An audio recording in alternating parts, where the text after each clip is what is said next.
दादी का टूटा चश्मा। दादी का चश्मा टूट गया। रोमी अपना होमवर्क छोड़कर मम्मी को बताने के लिए भागा।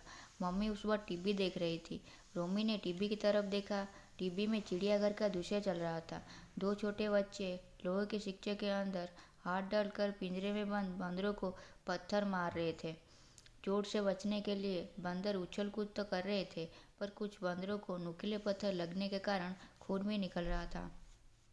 एयर कंडीशनर रूम में भी मम्मी के माथे पर घबराहट के कारण पसीने की बूंद थी और आंखों में आंसू। दादी का चश्मा टूट गया। इस बार रोमी जोर से चिल्लाता हुआ बोला, टूट गया तो कौन सी आफत आ गई, बन जाएगा नया। अभी मेरे डायलॉग मिस मत करवा। कहते हुए मम्मी वापस टीवी देखने लगी। रोमी सप्पका हो गया। उसकी हिम्मत नहीं पड़ी कि वो मम्मी से चश्मे के बारे में दोबारा बात करे। वो कमरे से बाहर निकल गया, पर मम्मी इतनी जोर से बोली थी कि दादी तक उनकी आवाज़ पहुंच गई थी। दादी ने देखा कि रोमी मुंह लटकाए हुए उन्हीं की ओर चला आ रहा था। दादी कहते हुए रोमी ने उनका पल्लू पकड़ लिया। दादी का गला भर आई और उनकी आंखें भर आई। रोमी की हथेली पर दो बूंद आंसू टपक गए। आप क्या चश्मे के लिए रो रहे हो? रोमी ने दुखी होते हुए पूछा।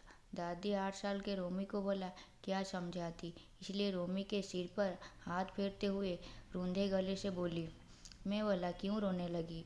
वो तो कई बार बिना चश्मे के आंखों में पानी आ जाता है।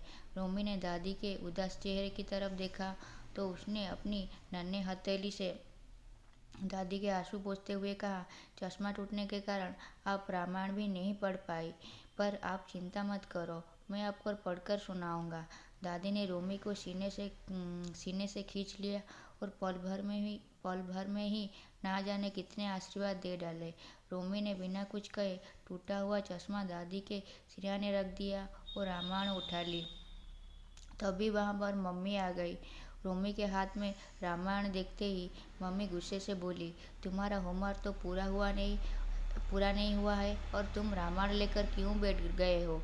दादी का चश्मा टूट गया है ना, इसलिए उन्हें रामायण सुनाना जा रहा था। रोमी बोला। मम्मी ने गुस्से से आग बबूला होते हुए दादी की तरफ देखा और कहा, रोमी तो बच्चा है, पर आप तो उसे मना कर सकती है ना कि वो पहले अपना पढ़ाई पर ध्यान दे और उसके बाद इधर उधर के काम करे।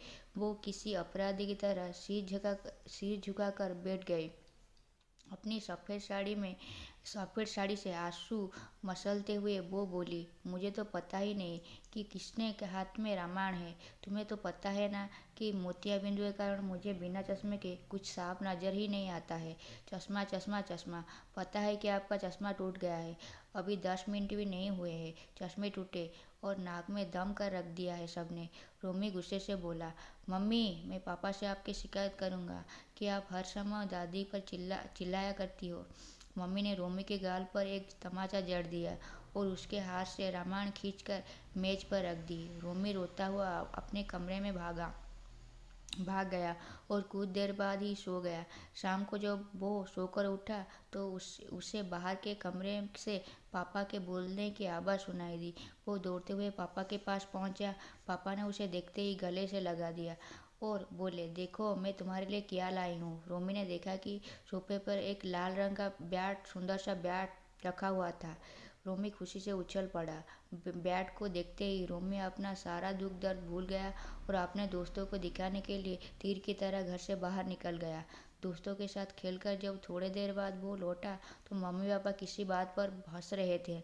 मम्मी उसे देखते ही बोली, पता है तुम्हारे पापा हमें घुमाने के लिए तुम्हारे मनपसंद जगह मसूरी ले जा रहे हैं।